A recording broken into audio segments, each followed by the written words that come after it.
Finally গাছ আজকে আশিফ ঘুরতে এলাম। তো আশিফ এখানে পরে এই যে সিট টিট সব দেখতেছেন, এই যে চেয়ার এখানে পরে। তো এই যে ইটি করে ফ্রেশ ট্রেশ করে এখানে। আর এই যে আশিফের এই যে গেঞ্জি নাকি মন কাইডে আর সোগা আছে যে লেখতেছে এখন। তো লে আবার কিরম ভালো। তো আশিফ যদি না পাস করারে কি করবো? এই যে ফাইনালি গাছ বাইরে উইতা আল্লাহ এটা না জিয়াইতা। জিয়ে তারে তারালা ফাইনালি গাছ দেখেন আশিফ যদি না পাস করারে থ্রিটা লেখ পারাইছি। আর চন্দ্রচান থ্রিটা লিখতেছে। ফাইনালে আবো দিন আবার কি কয় মোবাইল কথা কয় কে মোবাইলে যে ভিডিও ফাইনালি গাছে যে চাবি দিছে, এই যে এই দেন চাবি এই যে দিছে চাবি, এটা বাইকের চাবি 150 পালসারের চাবি এটা দিছে।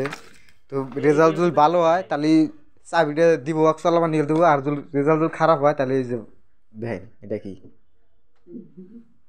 একবারে জিয়াই তার এটাতে বাদ দিলে মানুষ মরার সংখ্যা থাকবো দেখছেন। কি কথা বলছ